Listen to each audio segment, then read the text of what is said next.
This channel does not promote any violent, harmful, or illegal activities. All content provided by this channel is meant for an educational purpose only. Trinamool BJP সংঘর্ষে রণক্ষেত্র কোচবিহার। লন্ডনে মুখ্যমন্ত্রীকে হেনস্থার প্রতিবাদে রাস্তায় নামে তৃণমূল ছাত্র পরিষদ। আর সেই মিছিল থেকে বিজেপি কার্যালয়ে ভাঙচুরের অভিযোগ, পাল্টা হামলার অভিযোগ তৃণমূলের। পুলিশের সামনে তৃণমূল বিজেপি সংঘর্ষ ইটবৃষ্টি, মাথা ফাটল বিজেপি কর্মী। UEM Jaipur is a perfect target for prospective students aspiring for good jobs, good education with future-ready skills. Mamata ব্যানার্জির আমলে তো আইন শৃঙ্খলা বলে কিছু নেই, পুলিশের আইনের শাসন নেই, শাসক দলের শাসন চলছে। আরেকবার প্রমাণ হলো যে পার্টি অফিসে এসে আমাদের মিছিল যখন বেরোচ্ছে সেই মিছিলের উপর তারা আক্রান্ত করে আমাদের যুব মোর্চার কয়েকজন, এবং এই যে দেখেন গাড়ি পার্টি অফিসের এখানে পতাকা তারা ঢিল দিয়েছে, বেশ কয়েকজন আহত হয়েছে। পুলিশের ভূমিকা তো নীরব, নির্বিকার, তারা শাসক দলের হয়ে কাজ করছে। বিরোধী দলকে আন্দোলন করতে দিচ্ছে না, তারা সন্ত্রাস করে বিরোধী দলকে মানে আন্দোলন থেকে স্তব্ধ, আন্দোলন থেকে বিমুখ করার চেষ্টা করছে। আমাদের মিছিল যখনই বের হবে তখনই তৃণমূলের গুন্ডা বাহিনী এবং পুলিশের মদতে সেই গুন্ডা বাহিনী এসে আমাদের পার্টি অফিসের উপর হামলা করে, আমাদের কার্যকর্তাদের উপর হামলা করে।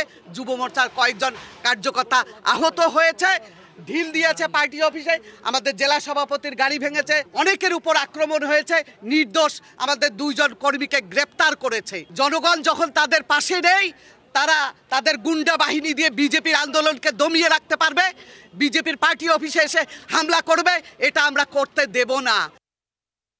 আজকে এই সুবিশাল মিছিল দেখে তৃণমূল ছাত্র পরিষদের বিজেপির গুন্ডা বাহিনীরা তারা ভয় পেয়ে গেছে।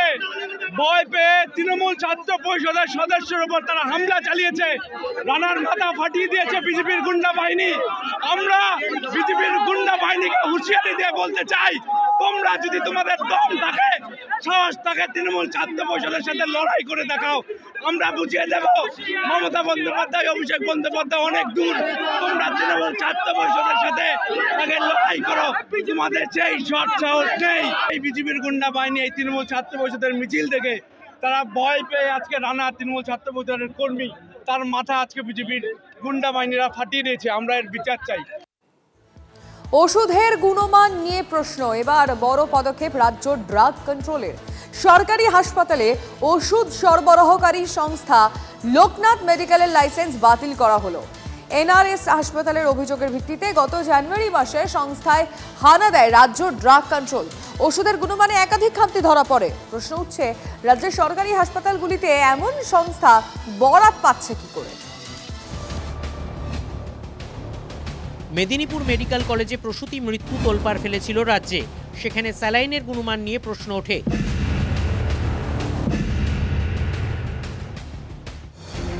সেই সময় রাজ্যের একাধিক ওষুধ সরবরাহকারী সংস্থায় হানা দেয় রাজ্যের ড্রাগ কন্ট্রোল। এরই মধ্যে লোকনাথ মেডিকেলের সরবরাহ করা ওষুধ নিয়ে প্রশ্ন তোলে এনআরএস। অভিযোগ ওঠে, এনআরএস হাসপাতালের এসএনসিইউ বিভাগে শিশুদের শ্বাসকষ্টের চিকিৎসায় ব্যবহৃত ইঞ্জেকশনে ছত্রাক পাওয়া গিয়েছে। সেই ইঞ্জেকশন নেওয়া হয়েছিল লোকনাথ মেডিকেল থেকে। স্বাস্থ্য ভবনের দ্বারস্থ হন এনআরএস কর্তৃপক্ষ। সেই অভিযোগের ভিত্তিতেই গত 7 জানুয়ারি লোকনাথ মেডিকেলে রেড করে রাজ্য ড্রাগ কন্ট্রোল। পরিদর্শনের সময় নিয়ম না মানার বিস্তর ছবি ধরা পড়ে। তল্লাশিতে দেখা যায় রেফ্রিজারেটরে সযত্নে রাখা মেয়াদ উত্তীর্ণ ওষুধ আলাদা করে রাখার ক্ষেত্রে গাফিলতির অভিযোগ ওঠে। 2 থেকে 8 ডিগ্রি সেন্টিগ্রেডে সংরক্ষণ না করে বাইরের তাপমাত্রায় রাখা ছিল জীবনদায়ী ওষুধ। পরিদর্শনে ড্রাগ কন্ট্রোলের আধিকারিকরা লক্ষ্য করেন জল ছুঁয়ে মজুত ওষুধ নষ্ট হচ্ছে। নোংরা মেঝের মধ্যেই রাখা ছিল হাসপাতালে সরবরাহের একাধিক ওষুধ। সন্দেহজনক ওষুধের পারচেজ বিল দেখাতে পারেনি অভিযুক্ত সংস্থা। সব দিক খতিয়ে দেখে এবার ব্যবস্থা নিল রাজ্য ড্রাগ কন্ট্রোল। বাতিল করা হলো লোকনাথ মেডিকেলের লাইসেন্স।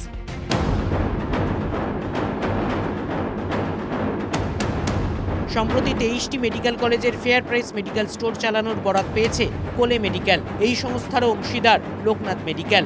সরকারি হাসপাতালগুলিতে রোগীদের স্বাস্থ্য নিয়ে এভাবেই ছিনিমিনি খেলা চলছে বলে অভিযোগ তুলেছেন চিকিৎসকদের একাংশ। আন্দোলনের চাপে পড়ে আজকে ড্রাগ কন্ট্রোল কিছু পদক্ষেপ নিচ্ছে। এই বিষয়গুলো ড্রাগ কন্ট্রোল স্বাস্থ্য ভবনের কাছে বহুদিন ধরেই ছিল। এই যারা সাপ্লায়ার, নিম্ন গুণমানের ওষুধ নেওয়া, টেন্ডারের ক্ষেত্রে দুর্নীতি, এগুলো আমরা বিভিন্ন মেডিকেল কলেজে বহুদিন ধরে দেখছি। মেডিকেল সার্ভিস সেন্টার এগুলোকে নোটও করিয়েছে বহুদিন ধরে, কিন্তু কোনো ব্যবস্থা নেওয়া হয়নি। সারা রাজ্যে যতগুলো ফেয়ার প্রাইস শপ আছে সর্বত্র এক্সপায়ারি মেডিসিন, লেবেল পাল্টে দেওয়া মেডিসিন, ভুয়ো জালি ইনজেকশন সর্বত্র ব্যবহৃত হয়েছে। আমাদের জীবন সংকটে, রুগীদের জীবন সংকটে, ডাক্তারবাবুদের প্রেসক্রিপশন সংকটে। বিনা খরচে কিংবা কম ব্যয় চিকিৎসার জন্য বহু মানুষের ভরসা সরকারি হাসপাতাল, সেখানেই যদি এমন সংস্থাকে বরাদ দেওয়া হয়, আমজনতার ভয় তো হবেই। স্বতঃস্ফূর্তভাবে যে পদক্ষেপ করা প্রয়োজন, সেক্ষেত্রে স্বাস্থ্য ভবন, রাজ্য ড্রাগ কন্ট্রোল দুতরফেই খামতি রয়েছে বলে মনে করছেন চিকিৎসকেরা। ক্যামেরায় মাখন পাত্রের সঙ্গে সৌরভ দত্ত, TV9 বাংলা, কলকাতা।